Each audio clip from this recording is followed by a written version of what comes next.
Another thing, General, kunin ko na rin po itong pagkakataon na ito para matanong kayo hinggil sa ilang mga recent development. Umugong ho kasi yung balita hinggil sa warrant of arrest nitong si Senator Bato de la Rosa. And we know na kayo po ang nakahuli siyempre dito sa dating presidente ng ating bansa, si dating Pangulong Rodrigo Duterte. And of course, itong ilang linggo na talagang ginugol yung lakas at effort ng Philippine National Police para naman dito sa paghuli kay Kingdom of Jesus Christ leader Apollo C. Buloy. So, kayo ho ba ay nakukonsulta rin dito sa mga ganitong development, General? At kapag kayo ay naatasan, are you still willing to do your task, General? Naku, Bobo Dennis, yan na naman ang tanong na ang kasunod niyan. Pinuputakte na naman ako ng kung ano mga comments sa social media, lalo na sa mga critical sa atin. Pero sabi ko nga sa inyo, ako'y pulis. Pag may utos sa akin, ako ay susunod. Yun lang naman talaga ang palagi nating ini-emphasize. At gaya ng dati, inutusan ako na pangunahan ng pag-arrest kay OJC leader at sa ex-president. So, I have to do it. At sa akin naman, inililid ko lang naman ang mga tao. Kung kaya't ako'y naniniwala na kahit na hindi ako utusan, kahit na hindi ako mag-lead, andyan naman ang institutional memory. I am just one of the 220,000 policemen right now in the Philippines. So, hindi ako naniniwala na pag wala ako, hindi magagawa yan. Kayang-kaya ng mga natitira yan, ng mga nandyan nga na aktibo ng mga pulis, at kahit sinong utusan yan, I believe na kayang-kaya namin. Kayang-kaya ng PNP. I see. How about dun sa recent din na inilabas na warrant of arrest, dito naman kina Saldico, ang former congressman ng Ako Bicol Party List. At meron pang 17 others. Hindi ho na isa publiko yung ibang mga pangalan, but of course, alam ko may kopya ang Philippine National Police ng mga pangalan ho na ito.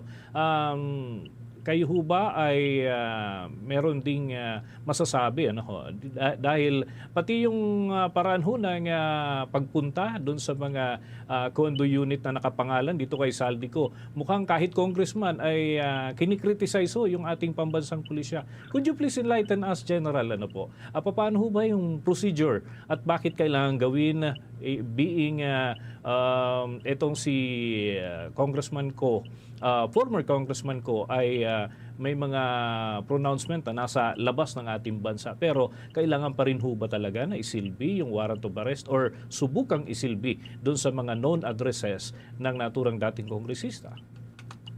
Alam mo, Bobo Dennis, yung warrant of arrest kasi ay utos ng isang korte. Utos siya ng korte na nagsasabi na inuutos sa mga law enforcement agencies, at ang palaging nakapangalan dyan, Philippine National Police at NBI and the others na other law enforcement agencies. Pero nakaspecify yan sa PNP at saka sa NBI palaging nakasulat ang utos na yan.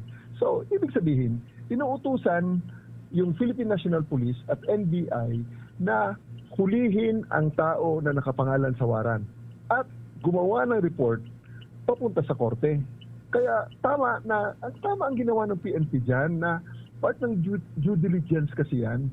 Itong address ng tao, nakalagay yan sa warrant Ito ang pangalan niya, itong address niya, dalhin niyo sa akin at pinirmahan ng judge, sabi ng judge yan.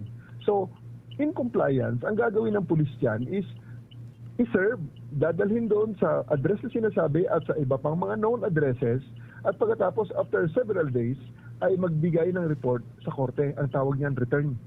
So, kailangan sa return na yan, ipapakita ng PNP na may due diligence siya para sabihin niya ito ay na-serve na or hindi na-serve at ano ang rason bakit hindi na-serve.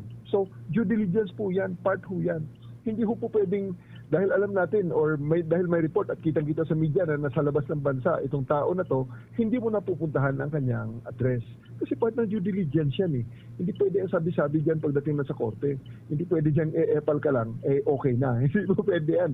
Mamalasin ang pulis dyan pag hindi nila ginawa yan. Kaya tama ang ginawa ng PNP dyan, 100%. Walang dapat i-criticize dyan. Yung mga nagsasabi dyan, yan yung sinasabi nating epal lang. Yung mema lang ba? Mema sabi lang. Ayun.